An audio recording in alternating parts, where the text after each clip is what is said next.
Yep. Thomas Manning back as our guest again. You've been surviving with us for quite a while now, and we appreciate it. Hanging on for dear life, so Yeah, Obviously a glutton for punishment. that's right. Yeah. But the boy does his research. Yeah, true. He does Unlike his research. I work at Some it. of Yeah, us. He works at it.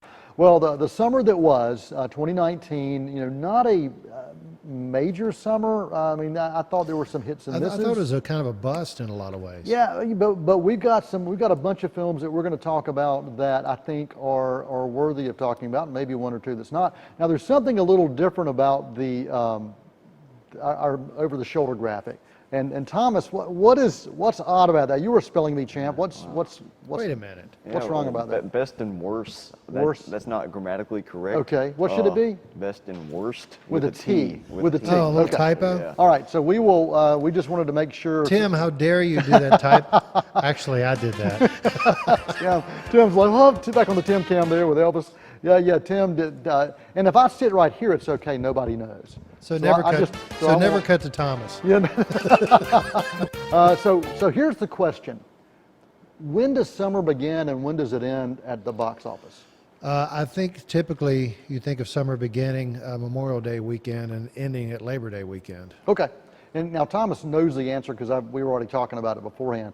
But actually, since 2002, the theater owners and the distributors have said the opening weekend of May, first weekend of May, all the way through Labor Day. So they get a whole month in there. Okay. So when you're talking about summer films, you actually get a chance to look at all the films that were released in May. Good, because I cheated on one of these. Well, yeah, anyway. and I thought I did as well until I actually looked at what they say, and that started with Spider-Man back in 2002. Was the first time that they did that. Now now if you look, this isn't on our list, but I am going to give you just a brief rundown of the top 5 at the box office for the summer. But if you factor in Avengers Endgame, Which I did. which was a week before, which was like the last weekend. Yeah, last week of April. Last April weekend in 26th, April, Yeah. it of course made the most money.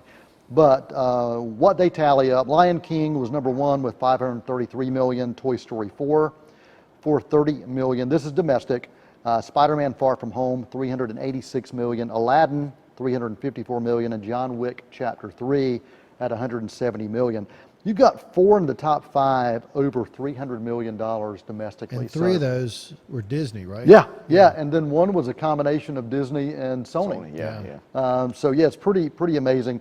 But if you do factor in Endgame, take away that first weekend, it still brought in 502 million just during the summer. Wow. So it would have been number 2 by those standards. So let's talk about these films that kind of stood out. And we have some categories, favorite family films, animated films, biopics, and you've got some wild cards. So I'm going to let you start it out, Mr. Tillman. Why don't you pull something off your list, and if you've got a category for it, go for it. I'm not used to going first. Okay. I usually go last, so I'm not. Okay, do you want I've gotta Thomas to go shuffle first? mine. Yeah. Okay, Thomas, go first. Pull anything off your list. All right, well, we'll go with best coming-of-age film of the summer, Booksmart. This was the directorial debut of Olivia Wilde, and it was just a wonderful, relatable comedy, but also it was heartwarming in some aspects. Just a great story about friendship and the challenges of high school and maturing and growing up. So Beanie Feldstein was terrific. Yeah. And so was Caitlin Dever. They were the two. Yeah. It just felt real. It felt real. And we use the term organic when something just feels like it just kind of rolls off real life. And this film had that. That was my favorite coming-of-age film as well. Yeah. Well, you guys, anyone that watches this knows you guys watch movies a lot more often than I do. So my inventory is a little more limited. But I went with Aladdin. I was pleasantly surprised with Aladdin. For which category? Just any category? Were you talking family film? Family film? Okay. Yeah. What were you talking I was coming coming-of-age film. Oh. Yeah. I don't have that Hey, category. but you're good. Wait a minute. Yeah, Aladdin's good for family. Yeah. Well, it's a coming-of-age film. A guy finds a With girl. a genie that. And he finds a genie. And Found a genie, Yeah, I mean, that's Tim's like, that's a a stretch. rite of passage for everybody. Rite of passage, yeah. Well, I'm sticking with family film. Then. Okay. I'll go with Aladdin though. Yeah, so what was it about Aladdin that you really liked? I just thought everything came together much better than it should have, unlike Yeah. Lion King. Yeah. Will Smith was wonderful as the genie, and Naomi Scott, was that who I mean, there's was that her name who played think so. Jasmine? Yeah, Yeah, I think so. Naomi something, and she was wonderful as well. She had her original song want to? "Speechless," Yes. which could get an Oscar nomination later Yeah. this year. And I think it will. And I think anything that's about it, what I Tom? liked about Aladdin What are you is, doing? to me, it had Sometimes princess. almost more to lose than Lion King did. Yeah. You know, especially Will Smith trying to. And I was pleasantly surprised. Oh, And yeah. he put his own stamp on it. He did. Yeah. He did. And That was it, a high bar to try. it really was. And to it didn't reach. feel like watching the same movie again. Yeah. It felt different enough. And they've just released the original Aladdin on digital, and it'll be coming out pretty soon on DVD and Blu-ray. And also this version of it you can check out at home as well. Favorite family film for me is Dora and the Lost City of Gold. Just an incredible surprise for me. I didn't go in with a lot of high expectations. I just kind of went in because, you know, I have kids that grew up on Dora and appreciated walking around the house impersonating her. You did. Numerous times in their lives. Yeah, doesn't ring a bell. It doesn't ring No.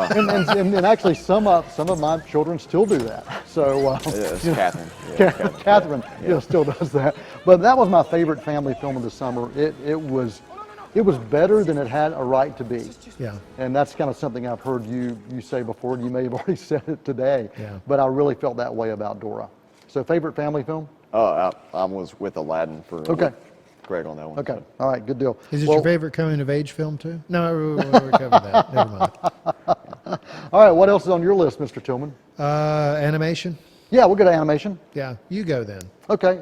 Favorite animation? Throw it back at you. All right. Toy Story It's- 4. Yeah, easily. There's no contest. Absolutely. And it's one of my favorite films, kind of period of the summer. And if you just look at, push categories aside, it's in my top 5. It had so much to lose Yes. because Toy Story 3 ended perfectly. Perfectly. I mean, I could not have thought of a better ending to a franchise. I was kind of dreading Toy Story 4 I because was I'm too. thinking they're gonna destroy the trilogy and just to make a buck, you know. Yeah, but it was much more than And that's that. a good finale. It is. And It it's is. also a good launching point for more. if I know. which I'm sure Disney will Yeah, do. yeah, but I just absolutely, my favorite animated film of the summer, the number 2 box office champ of the summer as well. I mean, they somehow managed to add even more layers to these characters that we've known for like 20-something years now, and they just keep adding more and more heart to the franchise. And just the animation was some of the most gorgeous animation you'll ever see. What if you compare? What 95 was that the original? Something like that. 94, 95? Something like that. Yeah, it was, Compare- Yeah. it was the 90s. If you compare the original Toy Story 4, it's astounding what technology has done. Yeah, and at that time, you know, it was the groundbreaking film to Oh, do yeah. computer animation and just blew people away. But you're right, it's continued to get better. But you feel like you've kind of grown along with these characters. They've become friends. Yeah. So yeah, I favorite. think that's why 3 was so emotional. All right, well, Thomas, I'll let you dive in with one of your favorites on your list. Well, we're gonna do a bit of a 180 from Okay. animation. We're gonna go to action film, John Wick 3. Okay. One of the best action films of the summer, one of the best action films of all time, if you ask me.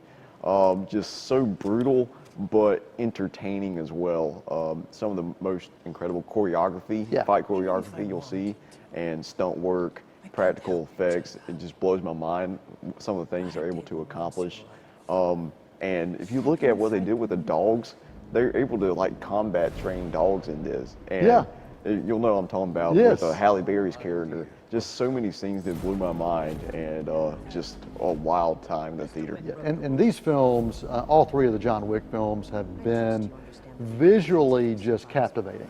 Yeah. With what the cinematographers do and their use of color and color theory and how they paint the images on screen.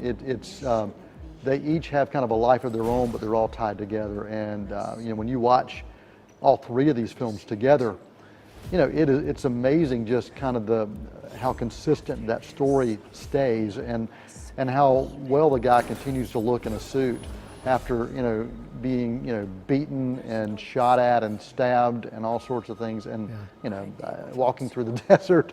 It's pretty incredible. Yeah, he was Lawrence of Arabia, Yeah, basically. he was Lawrence of Arabia. Yeah, That's exactly right. But yeah, Keanu Reeves has really found a way to keep on keeping on. I thought it was astounding. I thought it was the best of the three. And you'd think after three, with a premise like that, it'd be running out of steam by now. But I don't think so. It's Yeah. not. No, And it was amazing to watch. it was, and you know, And beautiful. I'm like sorry. you s- And beautiful. Yeah, like and you said. yeah, it, in a very different kind of way Yeah, because yeah. it was uber violent. Yeah. Yeah, and then you're laughing. Yes. You feel bad for laughing at some of the stuff. 'cause Yeah, it's it so was, violent. and But it's creative. Yeah. Yes. Mark Dacascos, his character, he played a Wofat in Hawaii Five-0. Okay, His yes. character provided Yeah. some great comedic relief. Like, Yeah. he was a fanboy of John Wick, basically, but he was kind of hired to go after John Wick as Yeah. well, so it was really interesting Yeah, to see just that. if you haven't seen it, that movie is available now. Oh, yeah, almost? or coming out in a couple weeks on Blu-ray. I Yeah, so believe. it'll be out pretty soon. get the kids together. No, I'm just kidding. Yeah, not a family film. Not a family film. This is not the Aladdin or Dora the Explorer. We are going to take a quick intermission right here on C19 TV's Meet Me in the Movies. We're talking about the films of the summer, the best and the worst. Hey, But mostly the best. you know what? I get busy sometimes, and maybe I don't proof everything like I should. All right, Tim. He gets busy. That's right. Send us the intermission, and we'll be right back after this.